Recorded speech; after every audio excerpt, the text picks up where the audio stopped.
Well, it's quite an exciting time to be an England fan. Yes, later this week, Thomas Tuchel will be announcing his first ever England squad for upcoming World Cup qualifiers, and if I can get this video out on time, it'll be out just before the squad is officially announced. I'm genuinely very excited to see what Tommy T will pick, and how this England side will perform under the German.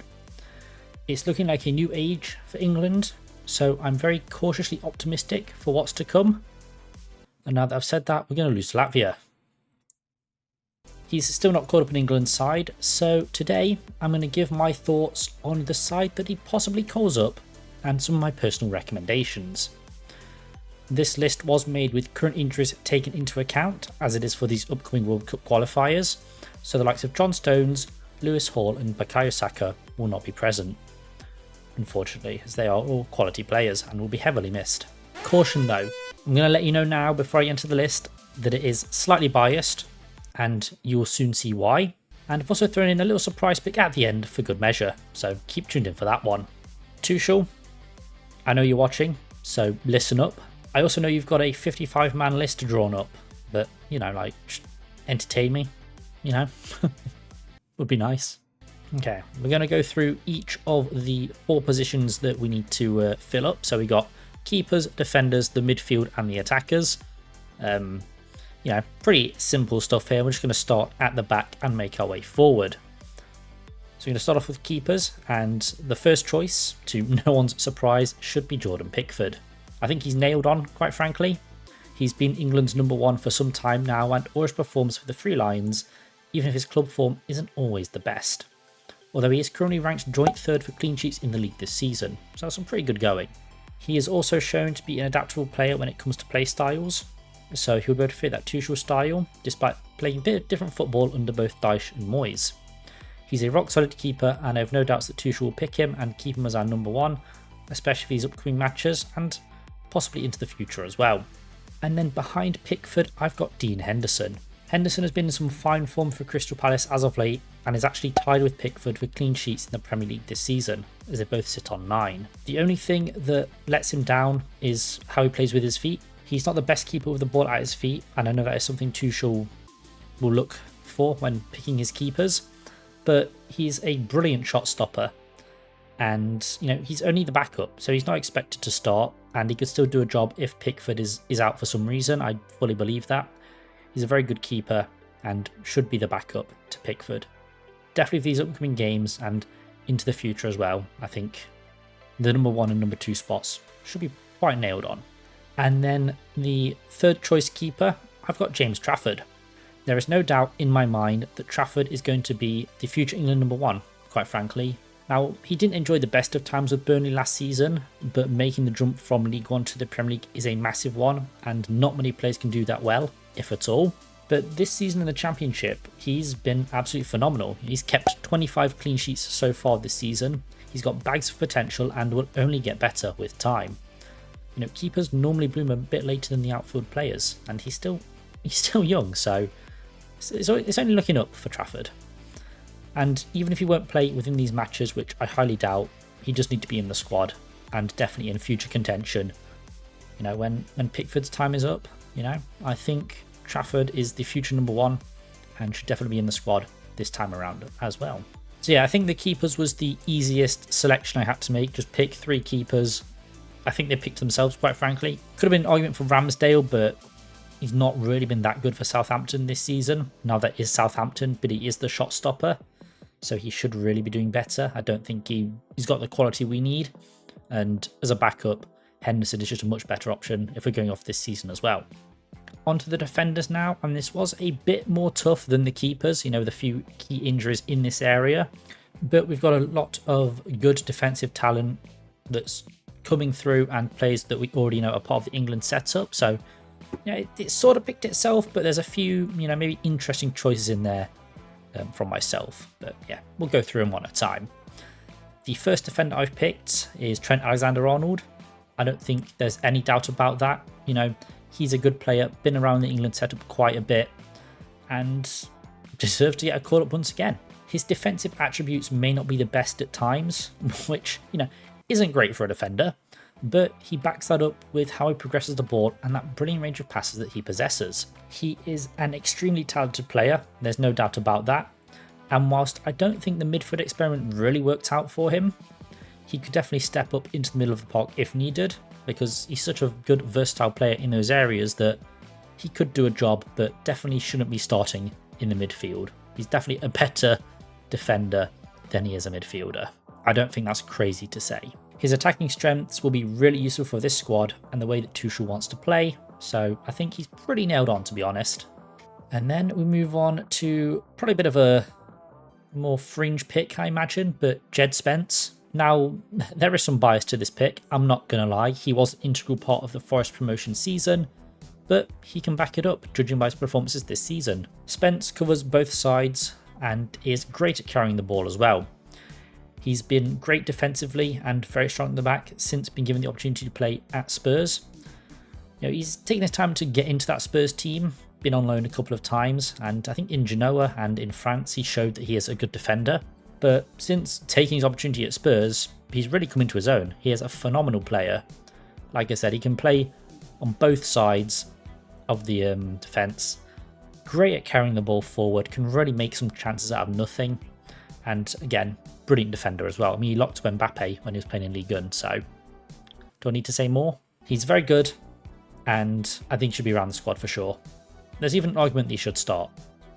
He's quality. I love him. Bit biased, but he can back it up for sure. And then move on to Tino Livramento.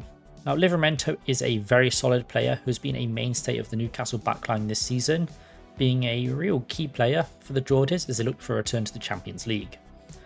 It's arguable whether he'd start for England with some of the other options we have available, but I do think he should still be called up. I mean, with Walker showing some decline and Trippier retiring from international duty, Livramento feels like a perfect fit for me. And he's only 22, so he really has potential to develop further in the future and become a proper mainstay of this England side. He should be around the squad. Not sure if he starts, don't think he does personally, but he should definitely be in and around the team. And Tuchel should definitely consider this man, because he's quality. And then move on to Reece James. Now, this is quite an interesting one, to be honest. Tuchel knows Reece James from his time at Chelsea, and there is no doubt that James is a phenomenal player who can play in that Tuchel style without any issues. But the main issue I see with Reece James, and I think a lot of people would agree, is his fitness and availability. Now, he has been playing regularly for Chelsea since returning from injury this season, and has been looking good, playing 12 games so far, chipping in with a goal and assist in all competitions. He will offer Tuchel some versatility at the back as well, playing either as a right back or as a right-sided centre-back in a back three. Who knows? I would personally take him if I was Tuchel, but him getting injured would prevent that. And do we really want him to get injured on international duty? I don't think so. I'm not sure Tuchel would risk calling Reece James at the moment. I'm sure he's definitely considering him, and in future squads we'll probably see Reece James get integrated, if not in this team. But he should definitely be in consideration because he is a brilliant player. We all know it. Just needs to stay fit. And then move on to Miles Lewis-Skelly. Now, this is also an interesting one. There's no denying the quality that Miles Lewis-Skelly possesses. He's been solid for Arsenal this season, 2 red cards aside, but quality player. And he's still young at just 18 years old, so he has plenty of room to further develop with the very high potential he has. That's quite clear to see to anyone that's watched him play football. It's arguable whether he fits into the Tuchel style of football, but I think he would. And through the absence of Hall, that would just further my reason for including him here. Maybe not a starter. There is a debate around whether he should start for England. I don't think so, but he should definitely be in the squad so he can learn around the setup. And as he's still young, he can still be moulded into a footballer that would fit the Tuchel style better if he doesn't do so already. So he should definitely be in consideration as well. Well, with 3 for 3 on interesting ones here is I've got Ben White. Ben White is an interesting one, like I said. He ruled himself out of international selection when Southgate was in charge, but Tuchel has held talks with him in hopes of bringing him back into the international fold, and it's very easy to see why. White is a very good footballer, and he's also very versatile as well. He can play in both a back 3 or a back 4, depending on how Tuchel wants to set up, and if he wants to return to international duty at all. If he's open to the return, I would definitely call him back up. You know, it's a clean slate for him under a new England manager. Sounds like the ideal scenario in my opinion. I do reckon Tuchel could tempt him back. He's not been as involved in the Arsenal setup this season, but still a quality player. And I don't see why he shouldn't get called up for England. You know, to get him back in the fold, man. Bring him back in. Come on, bring him back in. It was never going to happen under Southgate, but with Tuchel in charge, I think we could see a bit of thawing on that regard. Or on that side of the situation. We'll have to see, but I think he should get called up. If he wants to, of course. Alright, and the next defender I've chosen is Mark Guehi. Guehi really cemented himself in the minds of England fans as he made the centre-back position his own as he reached the finals of Euro 2024. And he had many top clubs sniffing around him in the summer as a consequence of that, but Palace put a big price tag on him and no one pulled the trigger. He's continued those performances for Palace this season and should be a nailed-on name for Tuchel as well. And at only 24 years old, as a defender, his best years are still to come. Stones being out also further cements his inclusion in my opinion, but he's a quality defender in his own right and should be quite a mainstay of the England setup for quite a while. Young defender, we know he can do it at the international stage, get him in. And then move on to Jared Branthwaite, another young defender, but he's not only a quality player, he is tall as hell, sitting at 6'5". Good lord. Because of that, he's always a threat in the air and provides some much needed height at the back for England.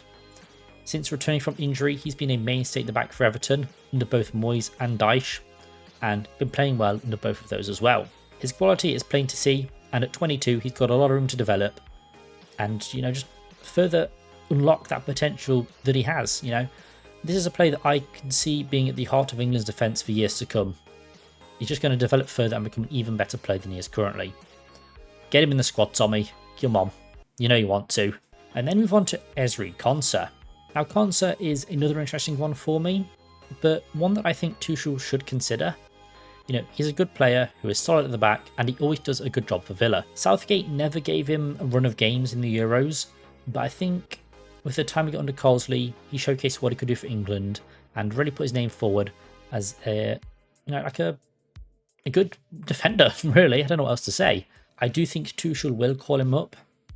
I don't think he starts necessarily, as we've seen we have some quality defenders at our disposal, but he deserves the call up nonetheless. He's a solid choice who won't let us down when he gets called upon, and he can also play some good progressive passes as well.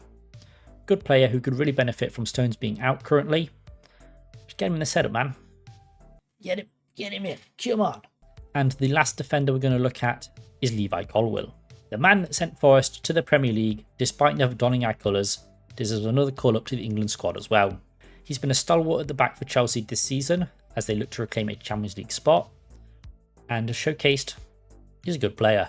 He's very good on the ball, and can help progress the ball from the back as well, which is something I imagine Tuchel will be looking for in his defenders. You know, we want to get the ball up the pitch, play some lovely attacking football, and score some fucking goals. And the defenders can help with that. Also, Colwill is only 22, so much like Branthwaite, he has room to develop further. Now, personally, at this moment in time, I would pick Branthwaite to start over Colwill, but it is very close between the two. I can see why someone would pick Colwill over Branthwaite, and I think that's some good competition to have for our two young defenders in the England squad. Get them both in and just see what we can do. They are the future of this England side. Be rude not to give them a chance. Alright, now moving on to the midfield, and this one was still a bit tricky to pick. A couple of the players in here picked themselves, as I'm sure you'd imagine, but there were some interesting choices I had to make as well. So let's just jump into it, shall we?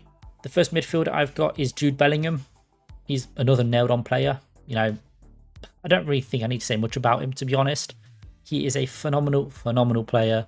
He played brilliantly in the Euros and has continued to be a very important part of a very good Real Madrid side.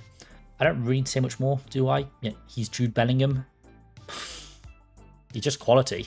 And I think, you know, if we give him the keys, allowed him to roam around the pitch, he could really control our games.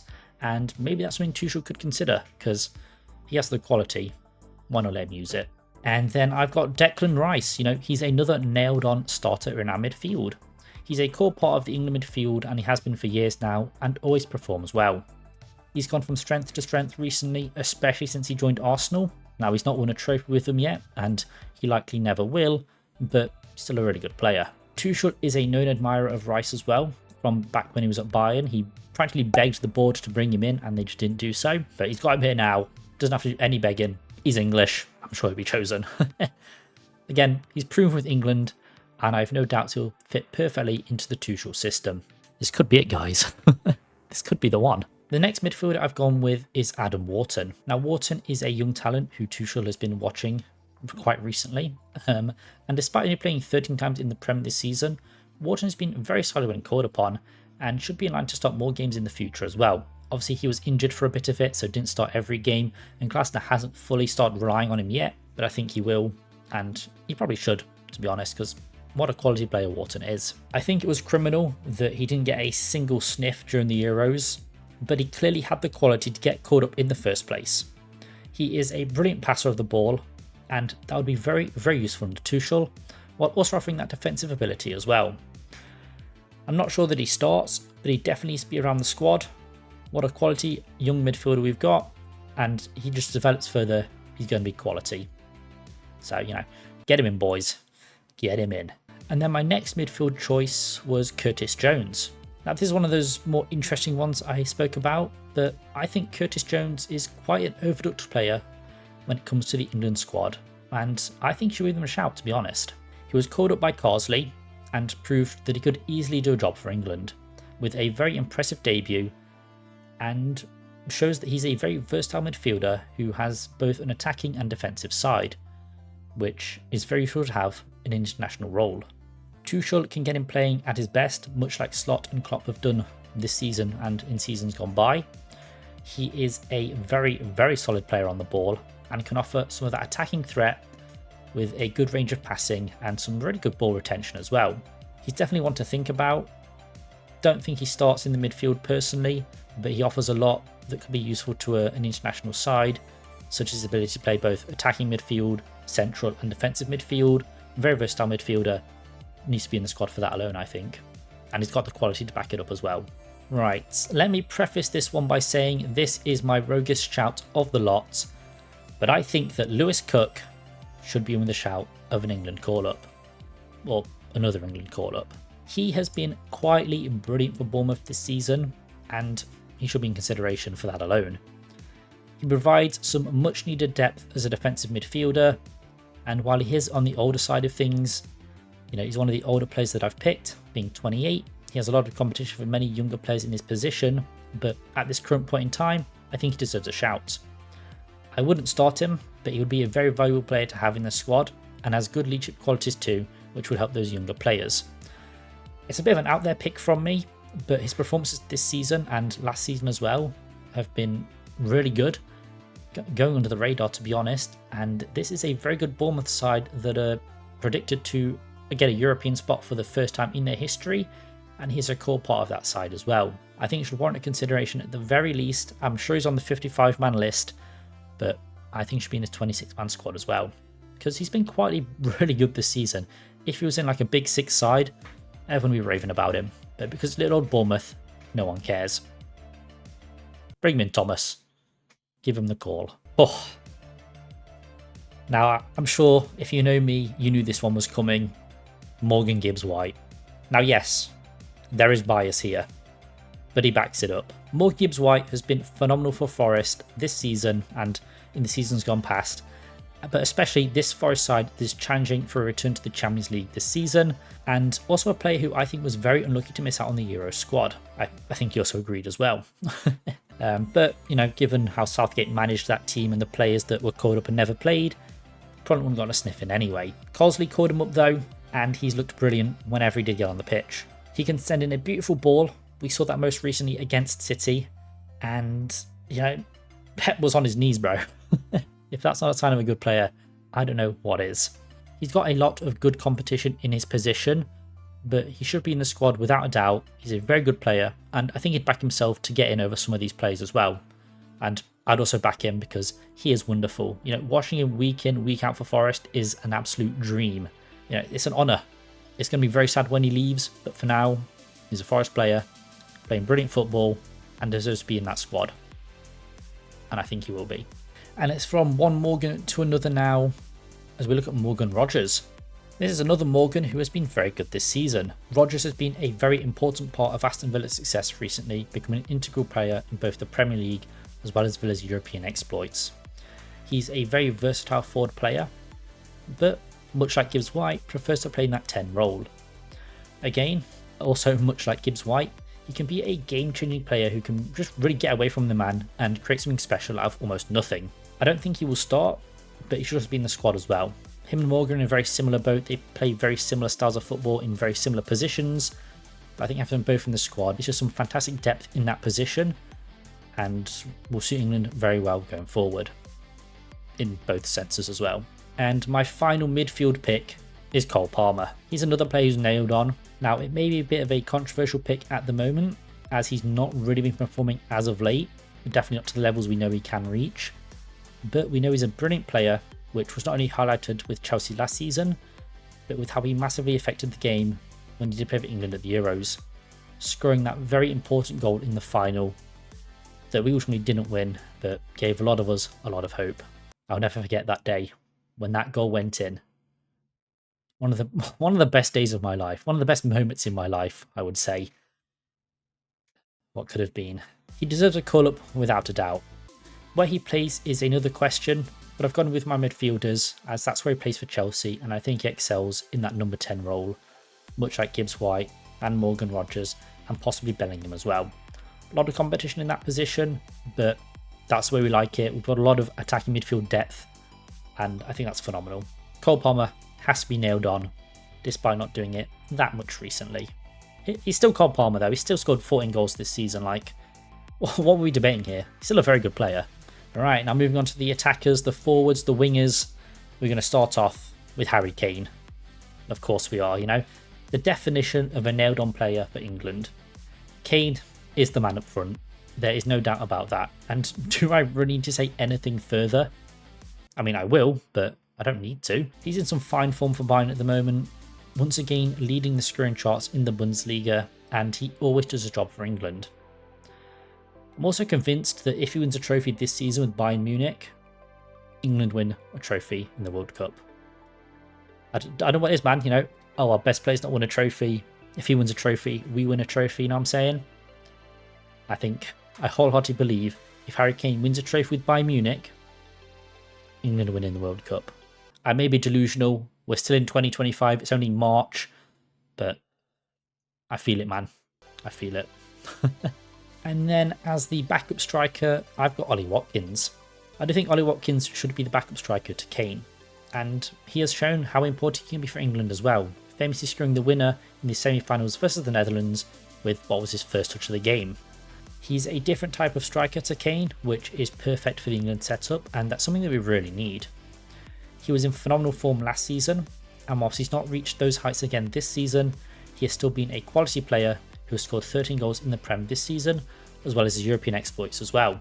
I doubt he'd start because he's behind Kane, but he should be in the squad for sure. Perfect backup to have if Kane gets injured or for whatever reason, or to bring on someone else in, the dying embers of the game to try and get something. I think Watkins is perfect for that. And then I've got Anthony Gordon. Anthony Gordon is a brilliant player and one we know that Tuchel admires, as he had tried to sign him when he was at Chelsea. He's been a very good player for Newcastle recently as well, being a very important part of their side and really contributing to their attack when maybe Isak isn't doing it, which is rare, but they're very good players and Gordon has shown he's more than good enough to get in this England side. It was a very, very big shame that Southgate did not trust him more in the Euros, but was given more opportunities to shine under Carsley and proved that he could do it for the Three Lions. Honestly, the way he was treated by Southgate in the Euros was criminal. He should have got more chances because he is phenomenal. But no, we had Phil Foden playing. Like, what? I've got some grievances about the Southgate era. He did brilliant things for England, don't get me wrong, but some of his choices, man, just didn't make sense. And I don't think they ever will. But Tuchel has the opportunity to change things up, and hopefully we see that. And I think Anthony Gordon will be a part of that as well. He would be a quality addition to our attack, and could be argued that he should start as well. Depending on how Tuchel wants to set up, but he definitely has a spot in this squad, whatever the situation may be. And another player that I think is often overlooked, and definitely was by Southgate, is Jarrod Bowen. I feel like Bowen might be overlooked by some England fans, but he is a quality player and has proven that time and time again, West Ham can call upon him in their time of need and he will most likely deliver. I'm surprised he's not a bigger team, to be honest. I think Liverpool was sniffing around him, but I can't see him at West Ham for much longer, to be honest, because he's quality. And much like Gordon, he didn't see much Euro action, but under Carsley, he was able to show what he can do and state his claim to being a very important attacking figure for England going forward. He needs to be around the squad for sure, and again, much like Gordon, could be argued he should start, depending on how Tuchel wants to set up, but I'd be happy to see him start, to be honest. You know, quality player. Moving on to my final pick, and my final biased pick, is Callum Hudson-Odoi. Since joining Forest, Hudson-Odoi has been a quality attacking player who's been integral to Forest's recent success. A very important cog in the side, and a player that we know Tuchel is fond of as well. He's scored 2 massively important winners for Forest this season, against Liverpool at Anfield and against Manchester City at the City Ground, which just shows that he can do it in those massive games. He may not always chip in with a goal or an assist, but just his presence on the pitch is very, very useful for Forest. I think England could replicate that as well. And scoring those big moments, those big games, is something you need in international football, and he has that in bags. I honestly don't think he gets the flowers he deserves from England fans, because he is a brilliant, brilliant player. He should be in the squad. No doubt in my mind. I think Tuchel will do it. I know he likes Callum Hudson-Odoi. There's a sneaking suspicion that he's given him the call. I really hope he has, because I'd love to see that. You know, I've got a smile on my face just thinking about it. I know you want to do it. Right, so I mentioned that I had a surprise pick. I can't even do it with a straight face, man. It's Theo Baker. Okay, it's Theo Baker. Now, please hear me out here. Don't click off the video just yet. How many players have scored a hat-trick at Wembley and then went on to score a penalty in a shootout as well? I've seen enough. Call him up, man. Call up Theo Baker and we win the lot. Trust me. But yeah, anyway, I've been O2GT, and those have been my picks for Tuchel's 26-man England squad for his upcoming World Cup qualifier fixtures.